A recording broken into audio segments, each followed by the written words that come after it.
All right, we're going to begin. On behalf of the Schiller Institute, we want to welcome everybody here today, to welcome you who are gathered around the United States and in various locations in the world. We have called this day and this memorial occasion the triumph of Lyndon LaRouche. In reality, however, this story is the tale and triumph of two people.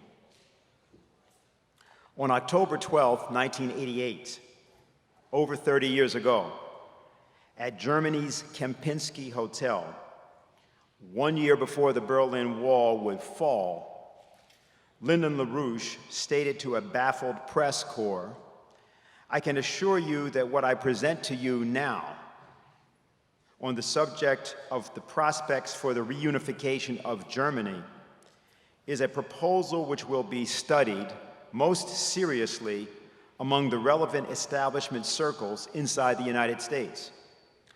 Under the proper conditions, many today will agree that the time has come for early steps toward the reunification of Germany, with the obvious prospect that Berlin might resume its role as the capital." A little over a year later, on November 9th, 1989, the Berlin Wall would come down. On October 3rd, 1990, Germany would be reunified. Berlin, once again, would become the capital. Within the hours immediately after November 9th, Lyndon LaRouche, then in prison, would begin outlining the policy that the world now calls by various names: the New Silk Road, the Belt and Road Initiative, and the Schiller Institute would travel into the former Warsaw Pact countries and to Russia and China to advocate that idea. The world came to know this idea as a new dialogue of civilizations opposed to what was then called the Clash of Civilizations. As with the character Florestan in Beethoven's opera Fidelio, LaRouche had dared to speak the truth, and chains, imprisonment, were his reward. And as with Florestan and Fidelio, Helga Zepp-LaRouche, the founder and head of the Schiller Institute, through her tireless advancement of the New Silk Road and of what is now called the World Land Bridge, through her embodiment of the dialogue of civilizations, and through her devotion to the poet of freedom, Friedrich Schiller, would lead the successful campaign to free Lyndon LaRouche from jail. Today's triumph of Lyndon LaRouche is possible because of her. It's my honor, as always, to introduce Helga Zepp-LaRouche, founder of the Schiller Institute.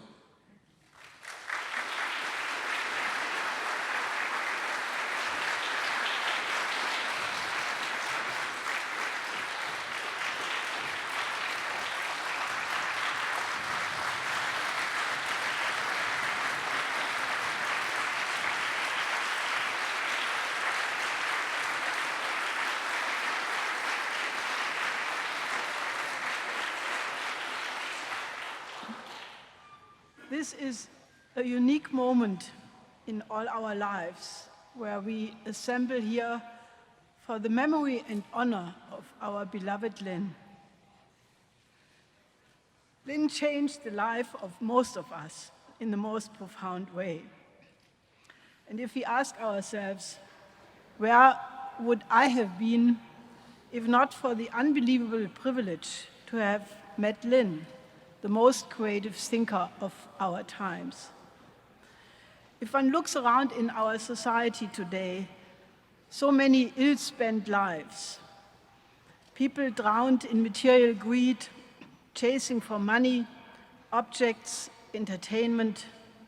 Some are very successful, they make lots of money, but their soul since long has been eaten up by more want. Many are not so successful. They can't make ends meet. Lynn opened the door to true humanity for most of us personally. And in countless numbers of discussions he had with people over the long span of his life, he touched the lives of thousands and thousands of people in the United States, in Europe, in Africa, in Asia, in Latin America. He actually changed the life and touched them in a profound way in most countries of this planet, on 5 continents. Lynn would talk to many groups and individual young people. He would lighten up the fishermen of Peru. He would tell the shoemakers of Italy about shoemaking. He would speak with Italian legislators and legislators around the world. He would teach entrepreneurs about physical economy. He would talk to trade unionists, teachers, scholars, the best musicians of the world. He opened the door to truth and knowledge to many, many people. And many of those said that Lynn knew more about their field of expertise than they, the experts themselves, and that he was able to change the trajectory of their thinking. The existence of Lynn is a miracle. He defied all obstacles to the assertion of his powerful intellect. He felt himself as a young person, an ugly duckling who would not fit in the banal environment which surrounded him. But when he was a young adult, he already had the inner strength to reject any intellectual corruption. But Lynn added something to that talent. He had, for most people, unimaginable intellectual diligence and rigor. He was truly a truth-seeking person, a universal thinker who conquered and added something to almost all relevant basic fields of knowledge: the natural sciences, classical music, poetry, history, and the great Norbert Breinin, after 2 days of very intense discussions, said, "This man knows so much more about music than I do." You could say the same thing about Lynn's knowledge of history, the American history, the history of the Soviet Union, of Africa, of European philosophy. And in all of these fields, and I probably forgot half of them, he made unique discoveries and added qualitative breakthroughs in them. Out of all of this universal knowledge, he developed his own science of physical economy. And it was recognized by many outstanding scholars in many countries that his was the most profound economic method in the field of economics as such. Lynn's motivation for his work was and is love for humanity.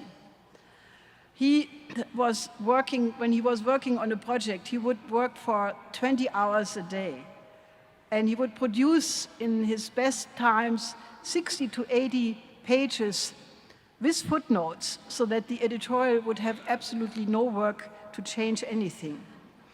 He could not stand the idea of suppression of the potential of people, be it that they would live in poverty, like he would not endure the idea of poverty in the developing countries. And he started to hate empire as that form of government which does that to people.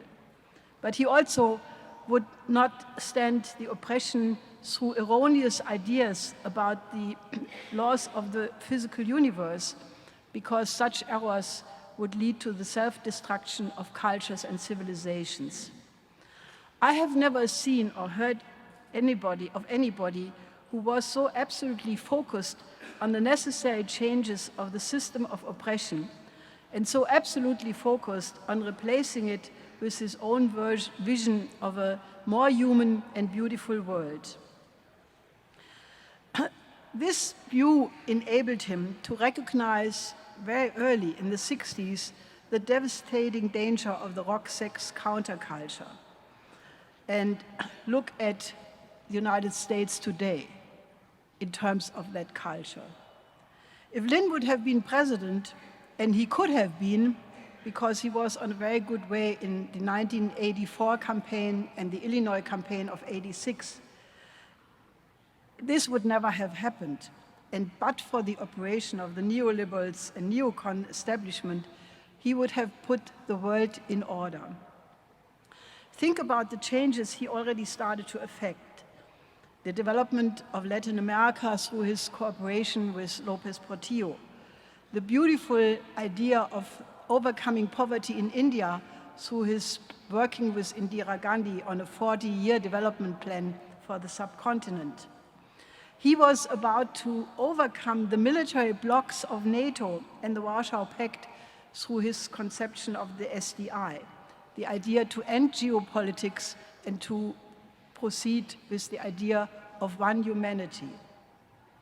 Think about what would have happened if his conception of using the science driver effect of the SDI to bring new technologies based on new physical principles to the developing countries, the gigantic technology transfer, making it possible for these countries to leapfrog to the most advanced modes of production.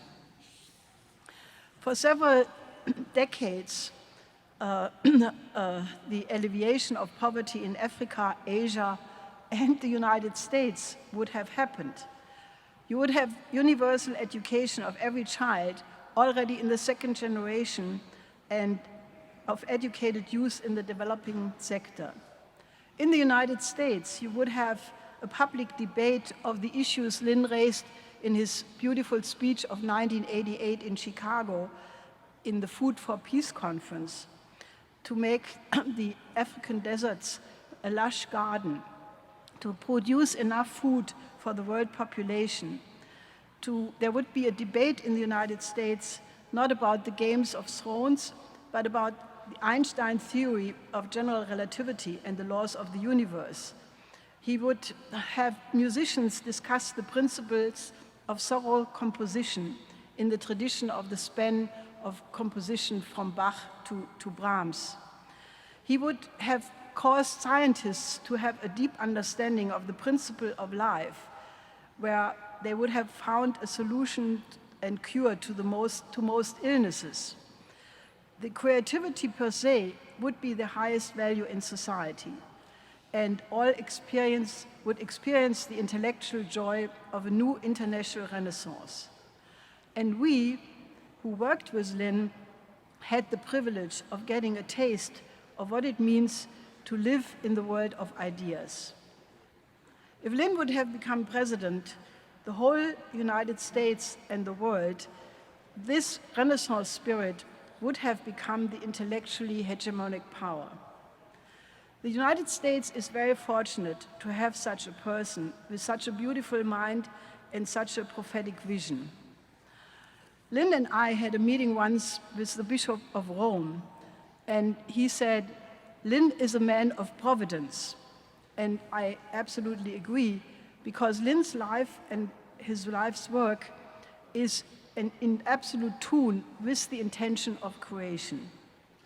It's a tragedy for the people of the United States and the rest of the world that the evil powers of the present were able to derail this effort, at least temporarily. And a breakthrough for all of humanity will be associated with Lynn's ideas.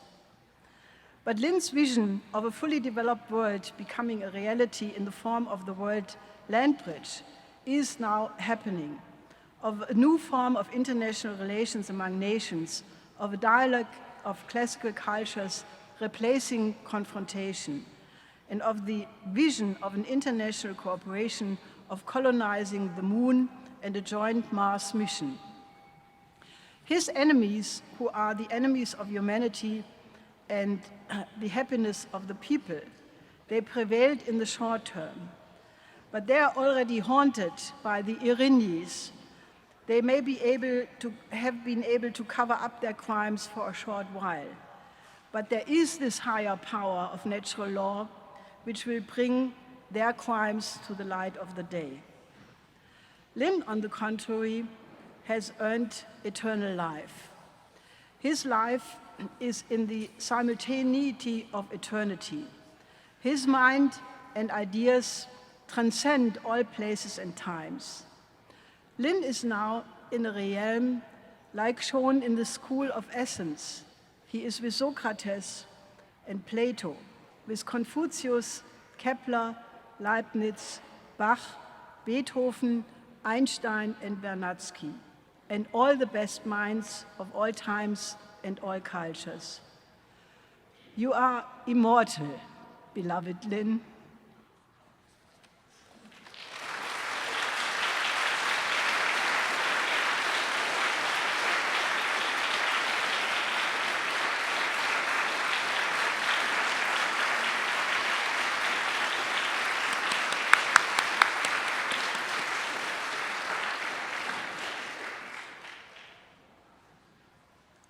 It's important to try to capture the excitement that Lyndon LaRouche felt when he ran into people that were trying to do something good. Such was an occasion in 2003 when he was invited to give a presentation in Queens to a Pakistani educational and service organization. Lynn was running for president, as he usually did, but this audience had never heard a presidential candidate like this.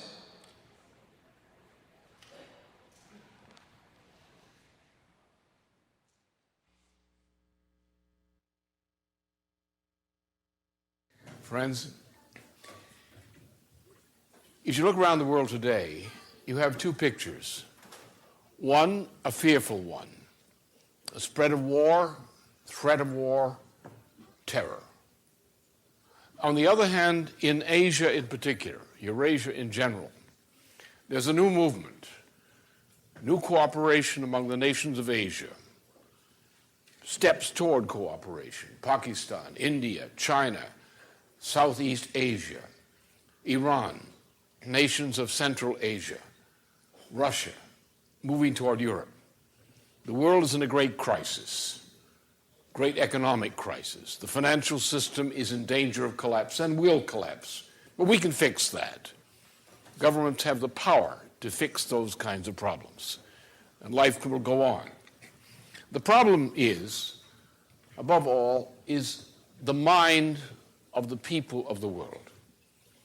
And is the case of Pakistan, as you have emphasized with your program, the supportive education program. The problem is, look at the faces of the poor of the world. Not only Pakistan, but the poor of India, the poor of Southeast Asia. And you look in the eyes of poverty, or poverty in Africa. What do you see? You see a mind which is the human mind, which is capable of doing everything every other human mind can do in general. But you see that the lack of education, the lack of hope, the lack of connection is like a prison. It's not only a prison in denying them the knowledge they need to have the skills to produce, but it's a psychological prison, a spiritual prison. They don't know the world in which they live. The world in which they live in the large is a stranger. It's a frightening stranger. And so therefore, when it comes to the kind of project with which you are concerned here tonight, the project of education for the poor, especially of Pakistan, who otherwise would not have the education that you're working to provide for them, we think that the spiritual goal is almost as important, or maybe more important, than the economic goal. How are we going to save Pakistan from the things that frighten it? It's largely poverty. Since the split off of Bangladesh, Pakistan has been a poor country, lacking independent resources as the type it had before. The people become poor. They become poorer. I recall the case, I was involved in the case of Prime Minister Bhutto. Prime Minister Bhutto was involved in an affair that I was pushing in Colombo, Sri Lanka in 1975. We had a meeting of the Non-Aligned Nations Group who resolved on a just new world economic order. And every one of the leaders who participated in a leading role in Asia were either killed, as Mr. Bhutto was killed, or they were put out of office, as Mrs. Bandanayake of Sri Lanka, as Mrs. Gandhi of India, and so forth. The project failed, but the desire for a just new world economic order persists today and is more alive in a sense than ever before, with a new spirit of cooperation in Asia. So the problem we face is giving the poor, who are many in Asia, giving them a sense of economic opportunity, a sense of peace because they have something to fight for. Peace to have the opportunity to lead distant lives, not to waste their lives in war, in conflicts of that nature. Without this, without education, they can't do it. They cannot participate. We will leave the poor of the world still poor. For example, in the history of mankind until modern times, the fate of man was a very bad one. A few people who ruled hunted some people down as wild animals and killed them or captured them. Other men they herded as we herd cattle.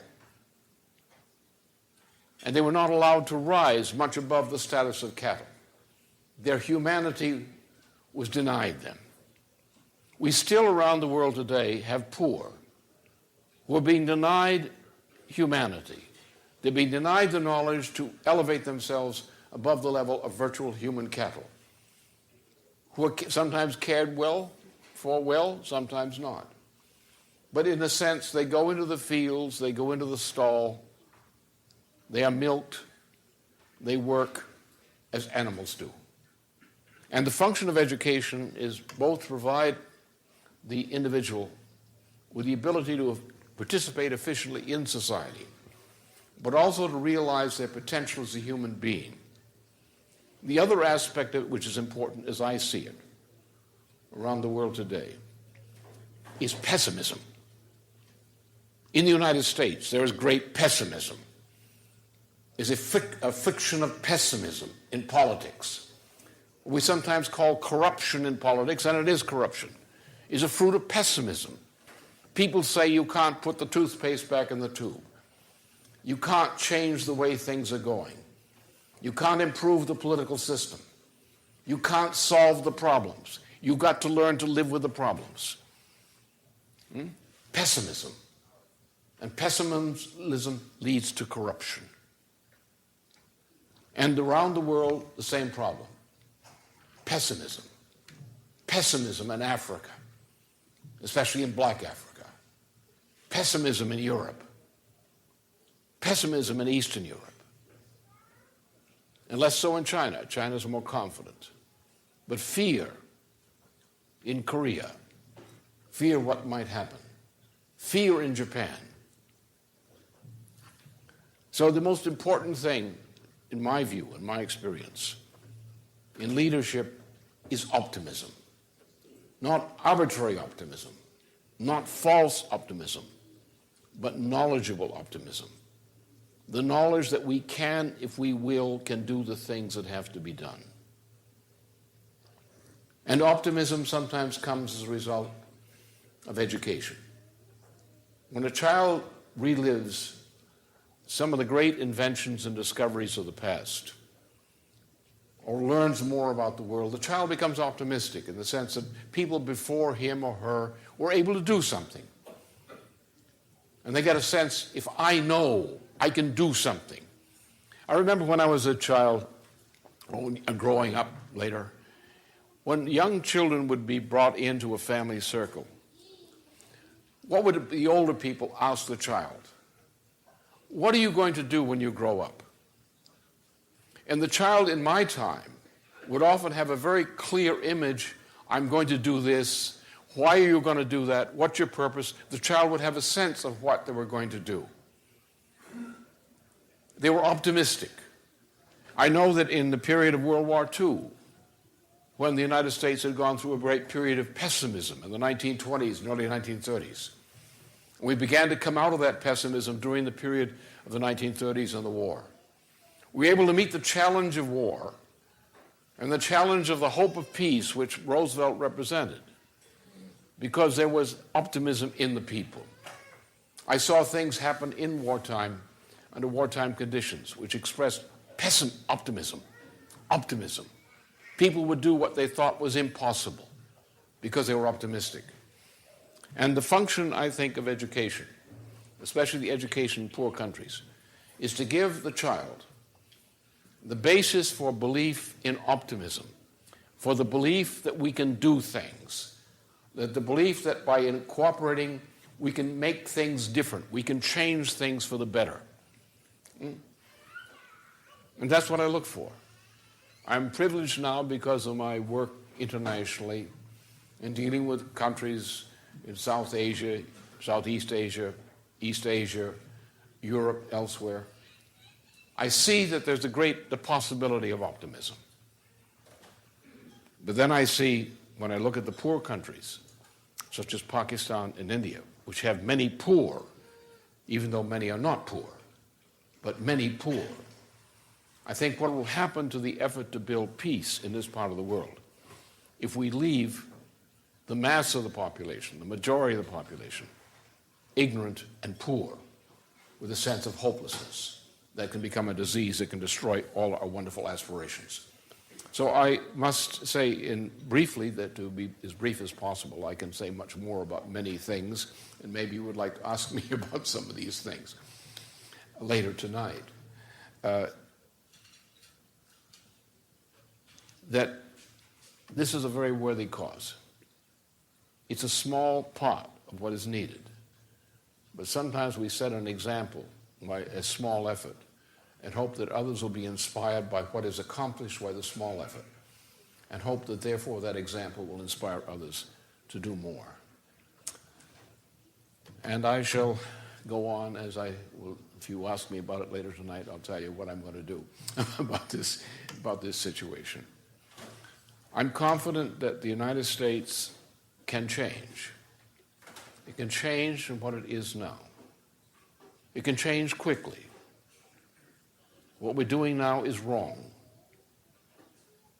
but it can change. It doesn't have to go on like this. And I'm determined to bring that change about. And being an older man, I have nothing to fear. And therefore, I can go ahead and do it. I'll try to do it at least. But I think one should not be pessimistic. I know what goes on in the United States. I know the persecution of so-called minority groups.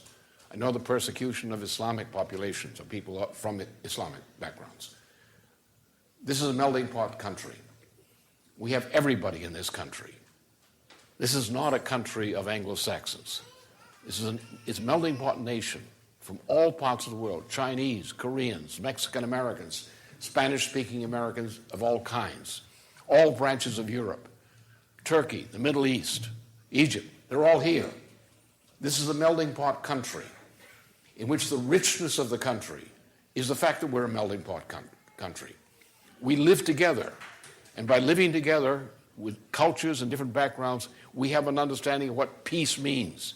It means we're united by a common purpose to create a society and a world that works in a certain way. I'm convinced we can do it. And I'm convinced that you should be optimistic too with me. I think we can change this. I'm determined to change it. I think we can succeed. And what you're doing in this cause for youth, for the young people in Pakistan, is just one more of those things, those good things that is done, which make the world a better place to live in. Thank you.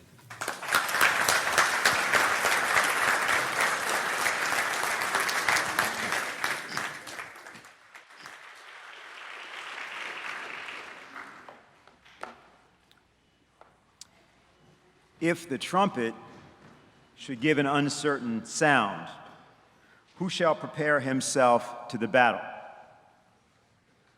What is the music by means of which truth is conveyed? To whom is it given to speak the truth boldly and plainly, without artifice, but with art? What is the art of telling the truth? In a 1994 speech at Howard University, Lyndon LaRouche said, "Music, I should say, is a serious business. It's an essential part of language." Hold for a minute. It's an essential part of language. It's an essential part of developing the moral and intellectual capabilities of those who participate in it. The soul of an idea is not contained in its words, which are only at best its shadow. Truth has a music which is not swallowed up in mere sound. The poet John Keats stated, "Heard melodies are sweet, but those unheard are sweeter." Why? The poet Edgar Poe speaks about unthought-like thoughts, which are the souls of thought.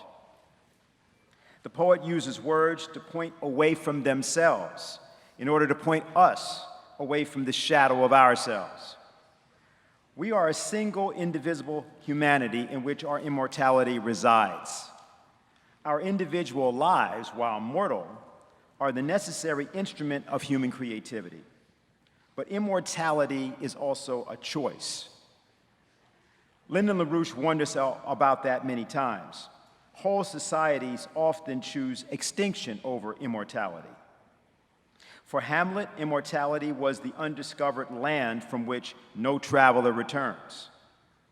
For Mozart, immortality was a land where all the voices, the instruments, the notes, and the intervals of his symphonies were heard simultaneously.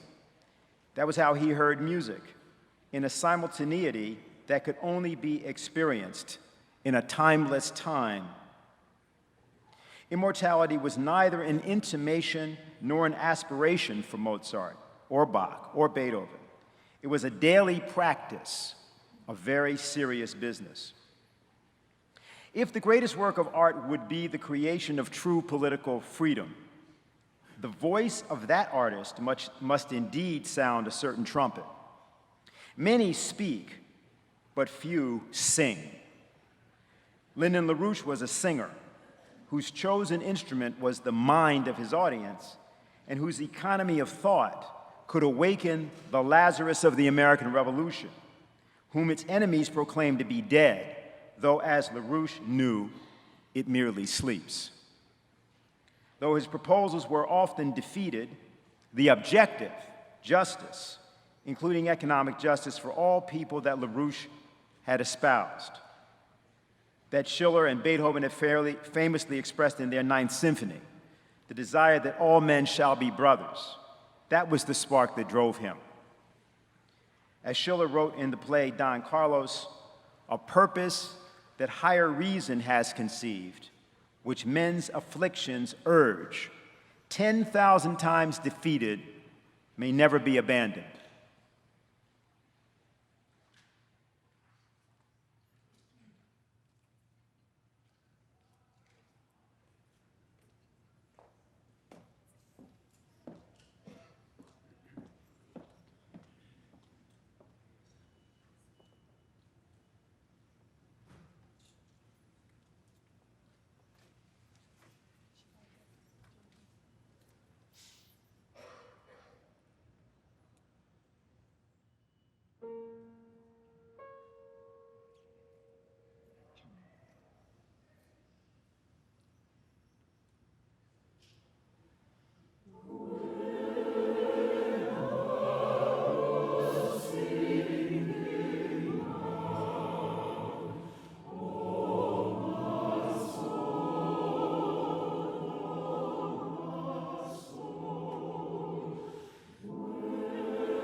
seeking for a city.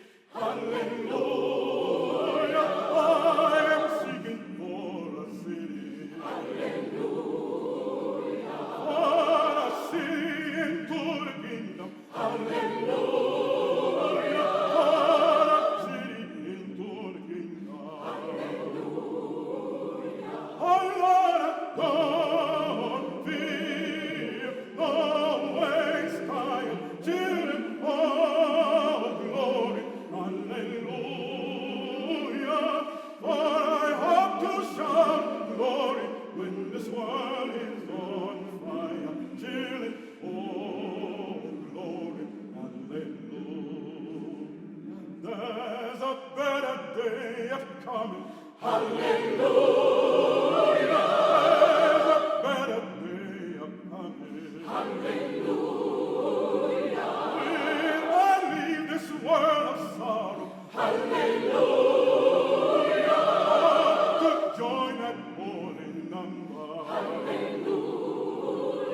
Hallelujah. Don't fear, don't waste time, children. Oh, glory. Hallelujah.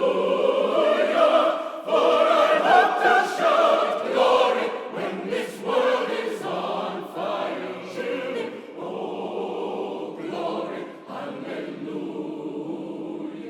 Oh, don't fear, don't waste time, children. Oh, glory. Hallelujah. For I hope to shout glory when this world is on fire. Children. Oh, glory. Hallelujah.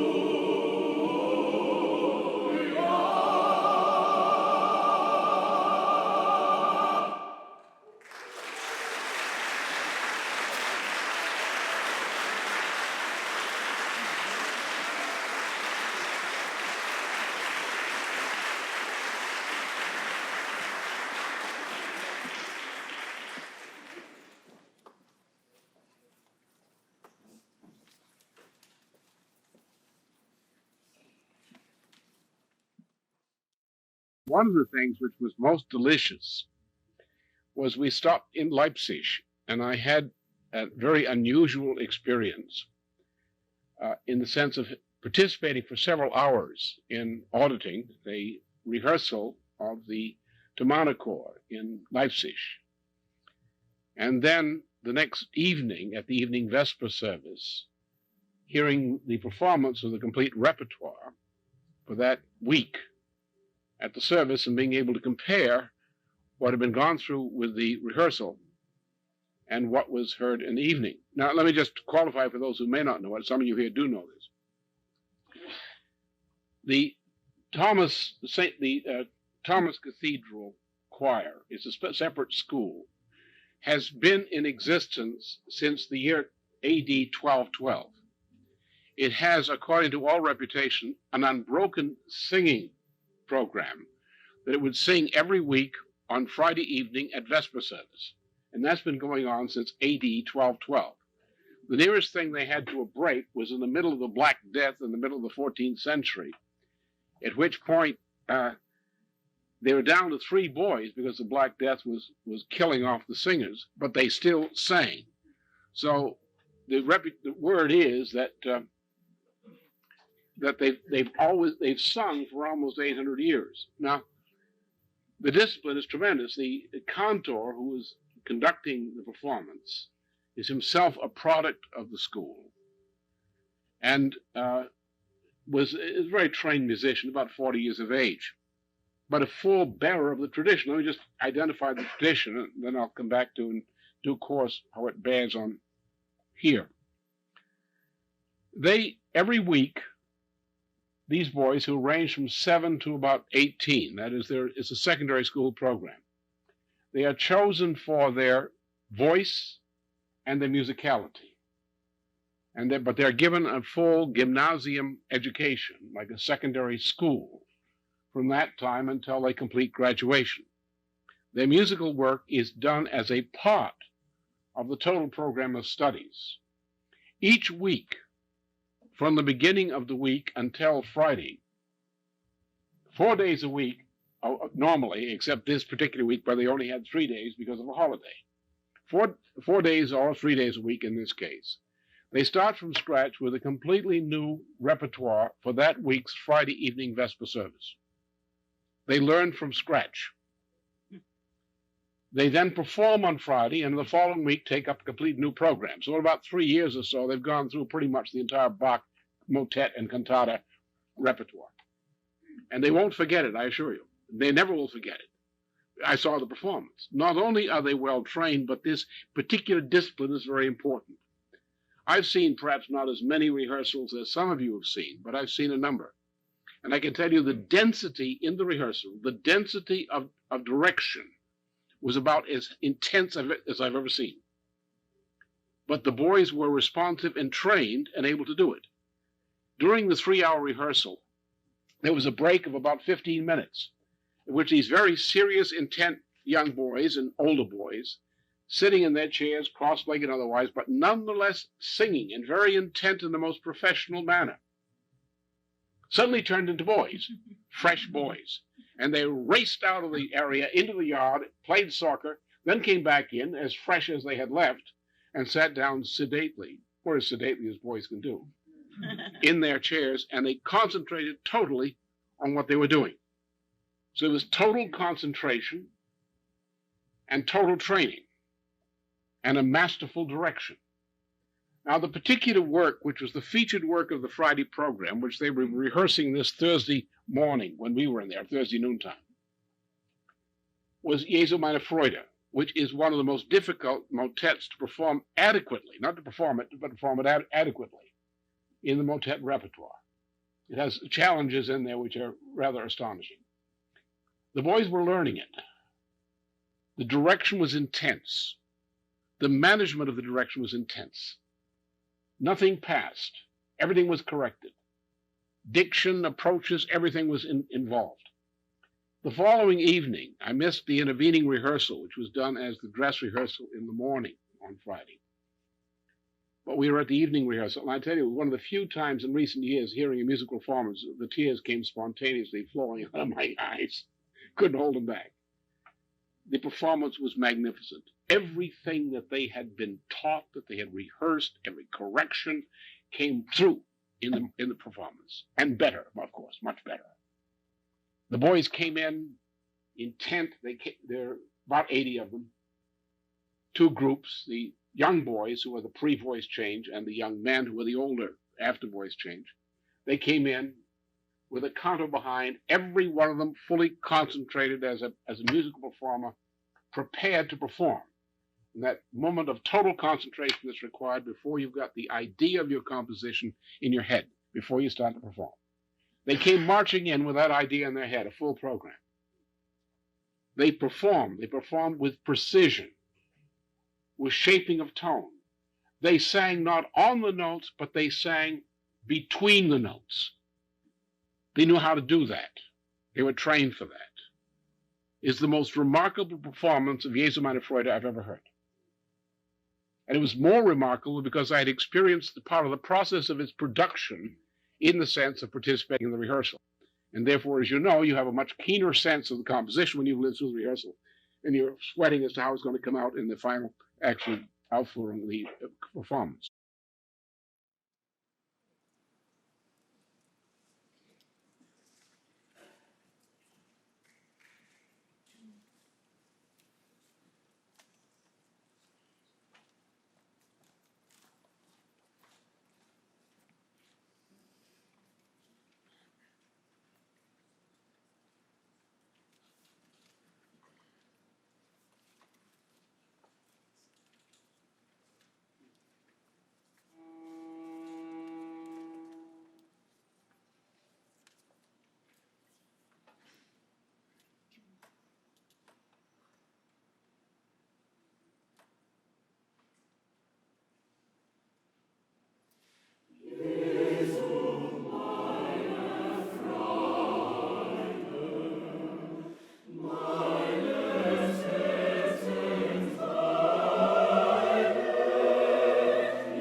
Christus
Aber seid nicht feindlich, sondern gar. Aber seid nicht feindlich, sondern geistlich.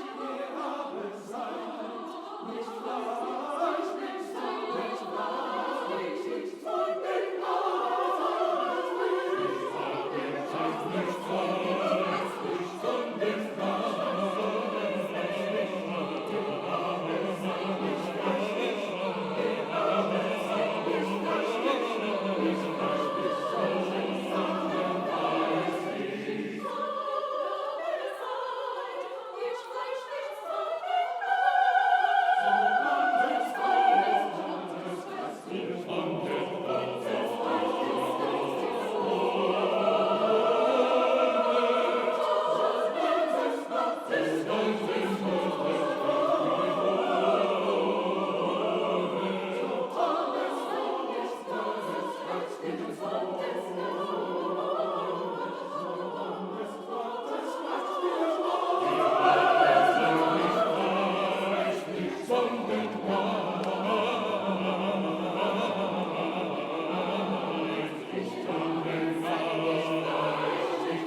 feindlich, sondern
I'll just let our crew know that we are now officially at the end of the intermission. Corrupting the morals of the youth of Athens. That's what Socrates was charged with by his Athenian enemies on behalf of a Persian empire which feared Socrates above all men.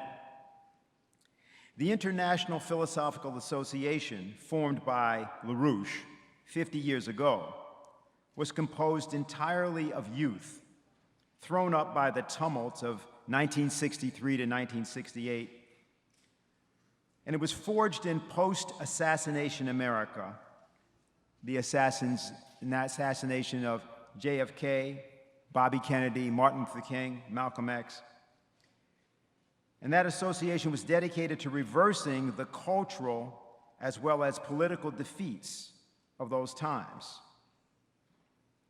LaRouche was not praised for this, but rather feared and sometimes hated by powerful figures.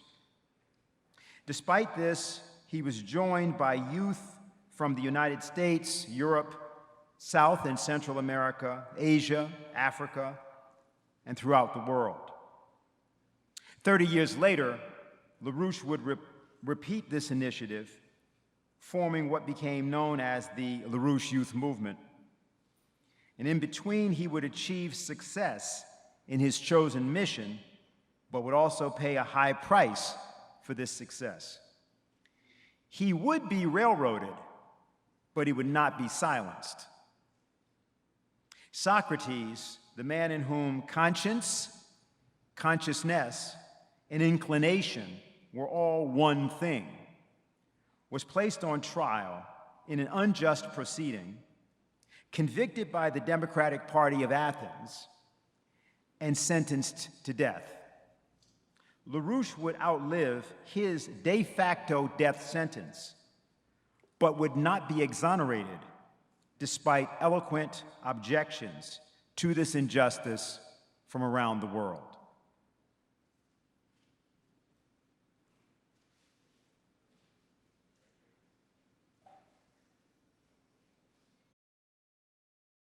Sometime about December of 1981, a representative of the U.S. government approached me and had asked me if I would be willing to set up an exploratory back-channel discussion with the Soviet government, because the Soviet government wanted, according to them, an additional channel to discuss things. And I said didn't reject the idea. I said, but I have an idea on this question of nuclear missile. It was becoming increasingly dangerous, forward basing, more precise missiles, electromagnetic pulse. We're getting toward a first strike. It would be very useful to discuss what I proposed in my 1980 election campaign with the Soviet government to see if they'd be interested in discussing such a proposal. This might prove a profitable exploratory discussion. And so from February of 1982 through February 1982, I did conduct such back-channel discussions with representatives of the Soviet government in Washington, D.C. Those were somewhat fruitful, but ultimately abortive. Kissinger and others became aware of this discussion during the summer of 1982, and their circles were very much opposed to that. The general view was expressed, but that I was getting too big for my britches, and I had to be dealt with. On the question of debt, which some of these people were concerned about, and on this question of strategic missile defense. This is the most incredible piece of FBI material, one of the most incredible pieces of FBI material that I've ever seen. And CPUSA. we're Communist Party. I'm going to get it. That's the Communist Party of the United States. What this suggests is that the Communist Party has let the FBI know that they want to eliminate Lyndon LaRouche for their political reasons. They consider him to be a politically dangerous person, and the Communist Party wants to eliminate him. If you look at the bottom, New York proposes submitting a blind memorandum to the Daily World to foster these efforts. Is the FBI climbing in bed with the Communist Party in order to effect the elimination of Lyndon LaRouche from the political scene? I think we all know what that means. But in what was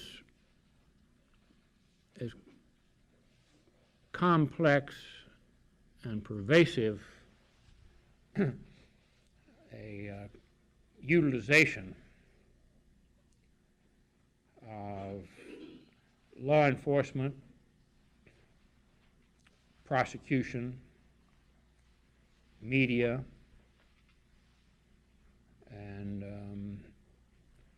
non-governmental organizations focused on destroying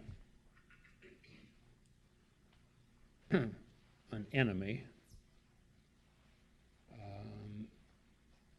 This case must be number one. There are some where the government itself may have done more and more wrongfully over a period of time. But the very networking and combination of federal, state, and local agencies, of executive and even some legislative and judicial branches, of major media and minor local media, and of influential lobbyist types, the ADL preeminently. This case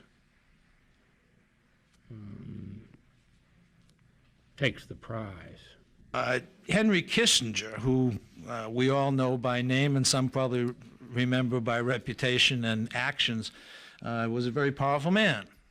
Mr. LaRouche took exception with his policies, which he considered to be genocidal, got into a serious row with Mr. Kissinger. And Mr. Kissinger writes to William Webster, the director of the FBI. Here is, within the short period thereafter, Buck Revell, who was the head of counterintelligence for the FBI at the time, is sent this memorandum by William Webster, who was contacted by David Abshire of PIFIAB. That's the President's Foreign Intelligence Advisory Board. And these same parties, Henry Kissinger and his colleagues, are now raising before PIFIAB the question as to whether LaRouche, because he seems to have funding from sources that they don't understand, is possibly operating as a foreign intelligence agent, and they want them to look into this. Now, what that does, and the words are bad enough, but the reality is terrifying. This triggers Executive Order 12333, which allows virtually any form of conduct, any activity, to be undertaken as long as it's under this national security cover. So this was the beginning of a national security covered operation against Mr. LaRouche and his colleagues. The purpose can only be seen as destroying. It's more than a political movement. It's more than a political figure. It is those two. But it's a fertile engine of ideas. A common purpose of thinking and studying and analyzing to solve problems regardless of the impact on the status quo or on vested interests. It was a deliberate purpose to destroy that at any cost. The most important in history is ideas, especially those ideas which move mankind forward, which are ideas which make the life of generations to come more human. And you can see it in those states which are governed by racism, like I saw it just in Alabama, where I thought Selma would be full of monuments for Martin Luther King, and I mean, I was really totally shocked to see that the opposite was true. You see, when the absence of ideas is the case, like the absence of civil rights, the absence of human rights, how much misery that does to the people. So, you know, for me, the biggest crime, what happened to my husband, is not that he was innocently in jail. And, you know, I'm not saying it was not a hard time, because it was. And, you know, I mean, I can only say that, you know, people should feel the heart pain of what also Patricia Morris expressed, that, you know, this is done to real human beings. It's not just some figures and statistics. People suffer. Their whole lives are being destroyed. But the lack of the ability to have important ideas govern history, that is the biggest crime. I'm saying this because, you know, to put a man of great ideas into jail is a crime all by itself because of the ideas. The reason why we were able to mobilize hundreds of parliamentarians and thousands of VIPs from around the globe, why would people from Africa sign the parole request for Lyndon LaRouche? Why would people from Latin America do this? Why would people from around the world, from Russia, why would people come out of completely different cultural worlds to fight for this man? Well, because we not only said this man must be free and his innocence must be proven, but many of them told me and others that they understand that the kind of change in global policy my husband is standing for, the kind of just new world economic order which allows the economic development of Africa, which allows the economic development of the developing countries of Eastern Europe, they say is the only hope for them, for their nation, as far away as it may be.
They led my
twinkling down, and he never said a mumbling word, no,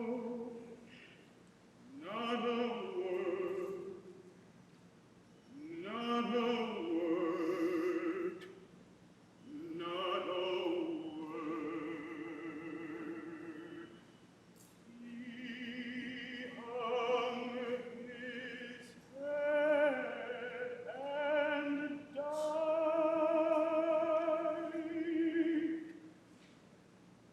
and he never said a mumbling word.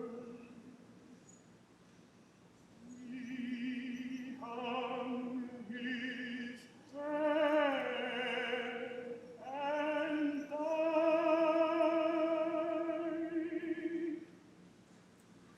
and he never said a mumbling word, no, not a word, not a word, not a word.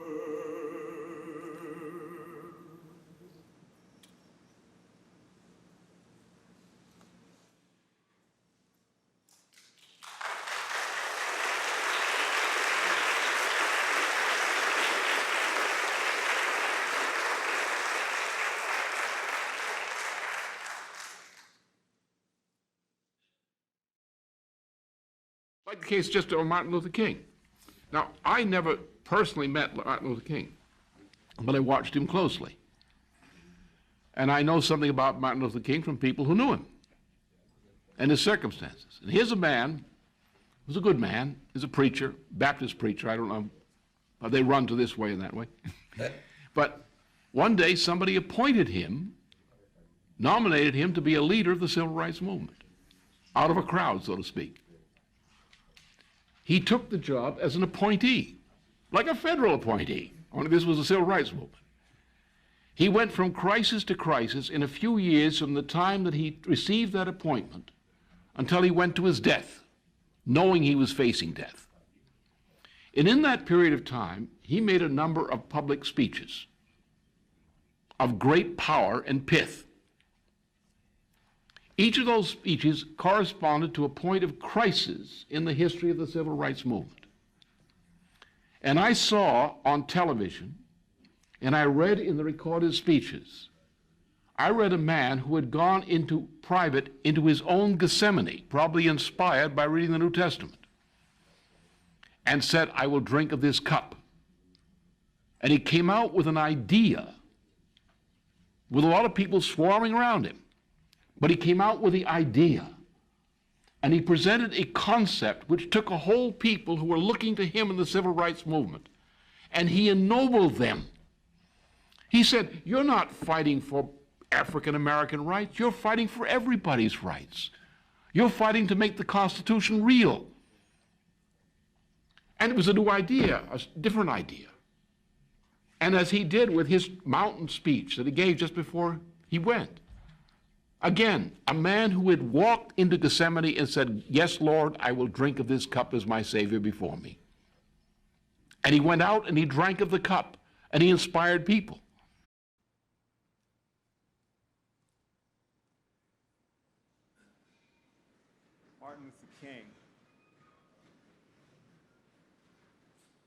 Martin Luther King once remarked,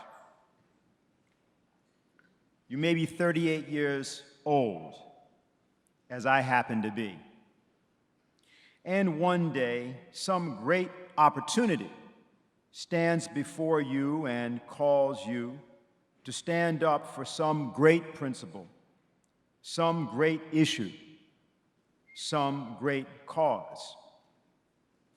And you refuse to do it because you are afraid. You refuse to do it because you want to live longer. You're afraid that you will lose your job, or you are afraid that you will be criticized, or that you will lose your popularity, or you're afraid that somebody will stab you or shoot at you or bomb your house. So you refuse to take the stand. Well, you may go on and live until you are 90, but you're just as dead at 38 as you would be at 90. And the cessation of breathing in your life is but the belated announcement of an earlier death of the spirit. On April 3rd, 1968, as Mr. LaRouche noted, King gave what became his certainly second best known speech, in which he spoke about the idea of having been to the mountaintop, that like anybody, he would like to live a long life, that longevity had its place, but he just wanted to do God's will, and that he has allowed me to go up to the mountain, and I've seen the promised land. I may not get there with you, but I want you to know tonight that we as a people will get to the promised land. And so I'm not worried tonight. I'm not fearing any man. Mine eyes have seen the glory of the coming of the Lord. Many who've never read the speech or heard the speech in its entirety don't know that at the beginning of that speech, he points out that if I were seated by the Almighty with a general panoramic view of history, and he asked me, Martin Luther King, in which age would you like to live? He talks about Rome, Greece, Egypt. He says, strangely enough, I would turn to the Almighty and say, if you would allow me to live just a few years in the 20th century, I would be happy. And he says, that's a strange statement to make, because the world is all messed up. There's trouble all over the land. There's darkness everywhere. But I know that sometimes when it's darkest is when you can best see the stars.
My primary concern is with ideas. Now, very few people these days really could define what an idea is. Let me give you a definition, and let me relate that back to musical ideas. There's a very simple example of an idea which comes out of Egyptian history, it's actually Greek history, of a measurement or an estimated measurement of the circumference of the earth from pole to pole by Eratosthenes, a member of the Plato Academy, long after Plato had died, who went to Egypt, became the secretary or the librarian of the Alexandria Library, who was responsible for a number of important discoveries in early Greek science and mathematics. And he measured the circumference of the earth through the poles by taking two positions and using a hemispherical sundial in order to capture the angle of the sun cast by a sundial at noontime precisely at different points in Egypt, one north of one in the area of Aswan, the other in Alexandria. And by comparing the angles, the difference in the angles of the sundial on that particular day, by a very simple method of geometry of similar constructions, he estimated the angle from the center of the earth formed by these 2 points on the meridian. And having walked, or having people the distance from Aswan to Alexandria, the point in Alexandria, and knowing the length of that arc, he thus projected that to determine what would be the circumference of the earth, and came out with an estimate of a circular circumference, which is only 50 miles off approximately in terms of the diameter of the earth. The importance of this particular experiment to me is that he made this measurement with that degree of accuracy with nothing more than those crude instruments 2,200 years approximately before the first human being saw the curvature of the earth. That is, he measured something 2,200 years before anybody saw it, which is not bad. The measurement involves not a measuring of something you can see, but measuring the error in what you see. Now, this is very much like what happens in music, of course. Some people sing the notes. Some people sing between the notes. Because the two notes don't mean anything. It's the interval that means everything. And what that interval means is everything. That in particular in the area which I'm most interested, the discovery of a method of composition or improved method of composition by Mozart, who applied an idea, a discovery by Haydn, to the later work of Bach, and developed a method called motivic thorough composition, which is a characteristic of the classical repertoire from about 1782 through the death of Brahms. This method rests upon the ability to perfect the idea of a composition so that as you prepare yourself to perform it, the idea of the composition, which exists in a kind of timeless sense, the idea of the composition begins with the first note and ends with the last note, and it's there all the time. It governs the way each note and each interval is performed. Complete concentration. And this is a perfection of that idea of music, to make a composition represent clearly and consistently and coherently a single idea. Just as an example, Eratosthenes reduced the difference between 2 points on the meridian to a single idea, which is the idea of the circumference of the earth and its measurability, before anybody saw it.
We are skipping our intermission. And as soon as the accompanist gets her music, we will resume. I don't see that there's a reason to be that formal at this point in the program. Okay. For those of you who were never at a LaRouche conference, we've now just had a LaRouche conference moment.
Music, I should say, is a very serious business. It is done sometimes in a playful spirit, but it's a very serious business. It's a scientific business. It's not something that goes on the side or simply recreation. It's an essential part of language. It's an essential part of developing the moral and intellectual capabilities of those who participate in it. Man is God's creature in the universe for a mission which we do not know fully, but we know we have to go in a certain direction. And so we should go happily in that direction. And we are able to do so because unlike any other living creature, we have the creative power of reason to change ourselves for the better, to increase our mastery of nature, and to solve the problems that face man with the creatively directed efforts. Now, this occurs normally. We have scientists in laboratories who discover things. They go to the laboratory, they make a proof of principle experiment. When they perfect the experiment, you take it to the machine tool shop and you develop a machine tool principle. And if in the meantime you've educated your population, people can go to work and use a machine which involves that machine tool principle, and we increase the productive powers of labor, and thus man is able to better his condition.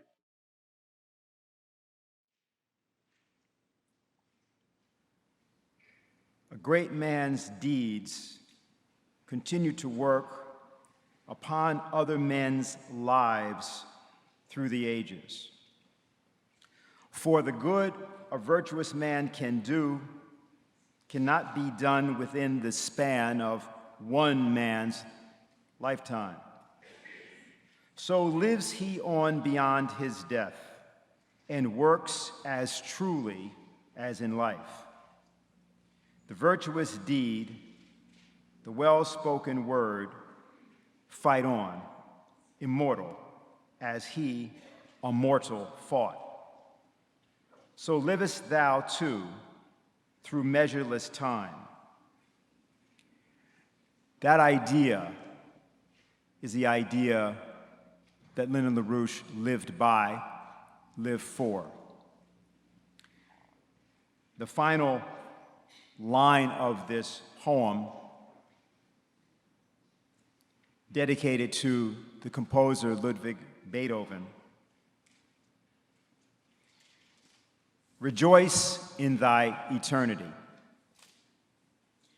To conclude today's process, we have several things, several pieces of music, and we are passing one of them out to everyone in the audience at the moment. But in terms of the final words we'd like to say today, it's my honor once again to introduce Helga Zepp-LaRouche.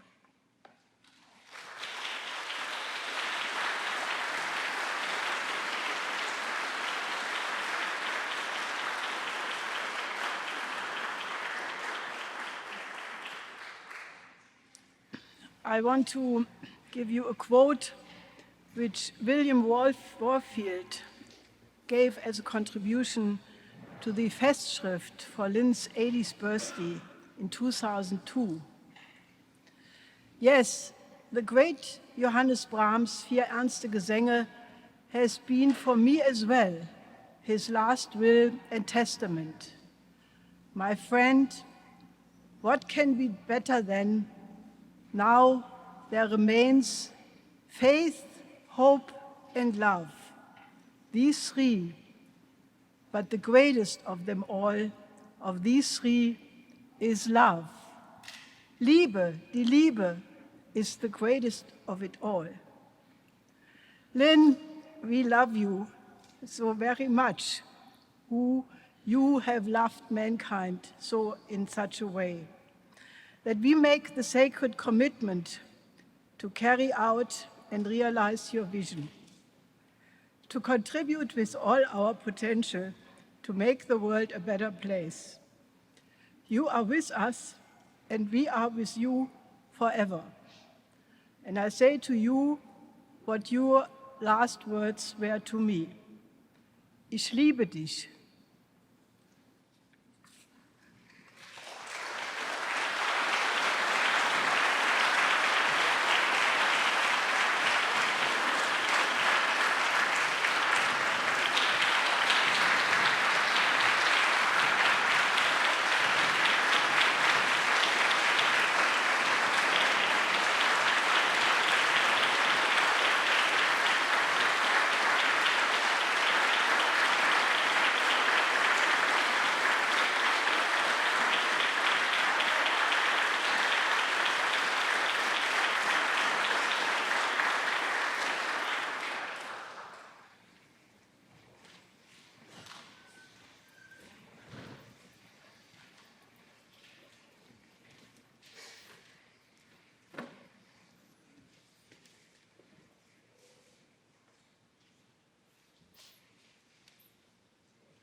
mächtig zieren dies Buch wie einen Totenschrein und sagen meine Lieder hinein.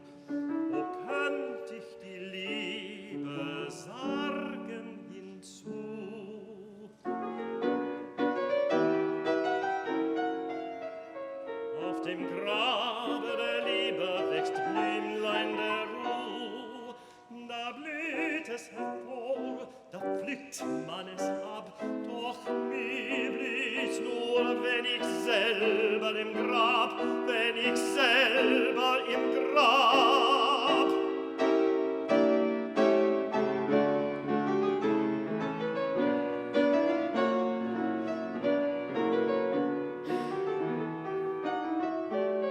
Hier sind nun die Lieder, die heim so wild wie ein Lavastrom, der den Ätna entquillt. Er fortspült aus dem tiefsten Gemüt und rings wie blitzende Funken versprüht. Nun liegen sie still und totengleich und starren sie kalt und nebelbleich. Doch aufs Neu die alte Glut sie beliebt, wenn der liebe Geist einst über sie schwebt. Doch aufs Neu die alte Glut sie beliebt, wenn der liebe Geist einst über sie schwebt. Und es wird mir im Herzen wie Ahnung laut, der liebe Geist einst über sie taut. Einst kommt dies Buch in deine Hand, du süßes Lieb im fernen Land. Dann löst sich des Liedes Zauberbann, die blassen Buchstaben schauen dich an, sie schauen dir fliehend in schöner Aug und flüstert von Liebmut und Liebeshauch.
But then I'm going to die. Like all people, I will die. I'm now at an age where I'm riper for that harvest than I was younger. Therefore, the challenge then becomes the transition from you as an emerging leader in society and my role in continuing that and in pushing you and other people like you to make this kind of creative surge forward. And I will pass on. Now, two things happen. First of all, if these creative principles, which have been developed by earlier generations, are realized in the future, that means that mankind is an immortal species. We are not personally immortal. But to the extent that we're creative, we're an immortal species. And the ideas that we contribute to society are permanent contributions to the human society. We are therefore an immortal species based on mortal beings. And the key thing in life is to grasp that connection. To say that we are creative and die doesn't tell us the story. If we, in our own lives, who are about to die, can contribute something that is permanent, which will outlive our death and be a benefit to mankind in future times, we have achieved the purpose of immortality.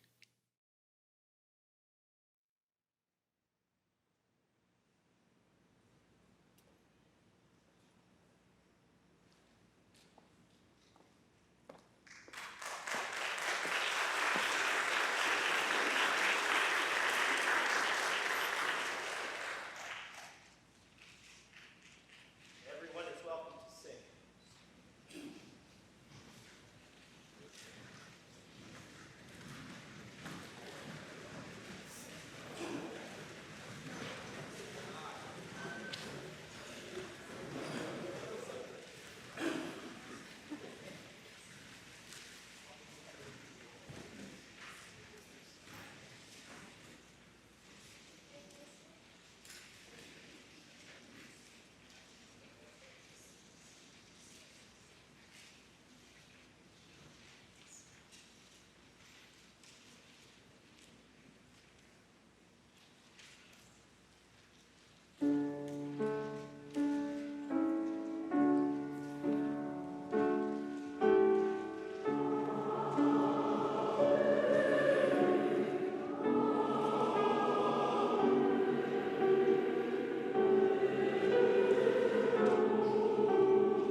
We concluded with a moment of silence, but we will not be silent as long as Lyndon LaRouche is not exonerated. And I don't think we will be silent as long as the cause for which he fought must be won. On behalf of the Schiller Institute, I want to thank everybody for joining us here today. This concludes our memorial service, the triumph of Lyndon LaRouche.